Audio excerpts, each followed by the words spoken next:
አብርሽ ዛሬ ደግሞ ከአቤሎ ጋር ልዑልዬን ይዘው እንግዲህ ፀጉሩን እየቆረጡለት ነው። ኧረ ተው እናንተ ግን ልጁ ላይ አትጫወቱበት። ልጁ አሁን በዚህ ሰዓት ፀጉሩ ይቆረጣል? ምን አለው እስቲ? ወይኔ በመድኃኒዓለም ስም ልጁን ተጫወቱበት እኮ በጌታ ስም። ወይኔ እናቴ አብርሃም ግን መቼ ነው የምታርገው? መቼ ነው የምታርገው ግን ማለት ነው። አሁን ይሄ ልጅ ምኑ ፀጉር ይቆረጣል? ገና አራት ልጅ ነው፣ ፀጉር የለውም። የኔ አባት የኔ ድንቡሽ ብሽ ማለት ነው። ውይ ኧረ ሩትዬ የት ሆነሽ ነው? ሰላም ሰላም ቤተሰብ እንዴት ናችሁ? ደህና ናቸው ወይ? እኔ ያለው እግዚአብሔር ይመስገን። በያላችሁበት ሰላማችሁ ብዝት ትርፍርፍ ይበልልኝ የኔ ውድና ወርቅ እንቁ የሆናችሁ ቤተሰቦቼ።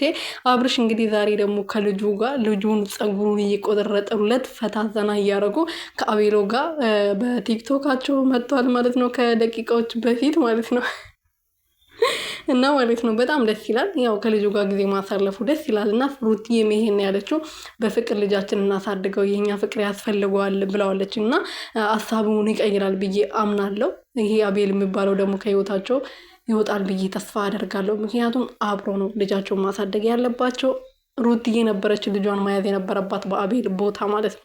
አቤል የእሷን ልጅ የመንካት መብት የለውም። ምክንያቱም ብዙ ነገር አድርጓታል፣ ክዷታል፣ ብዙ በደል አድርሶባታል። ስለዚህ የእሷን ልጅ የመንካት ጭራሽ መብት የለውም። የምሬ ነው። እና ለማንኛውም ፍቅራችሁን ያብዛላችሁ፣ ፈጣሪ ያሳድገን ያባት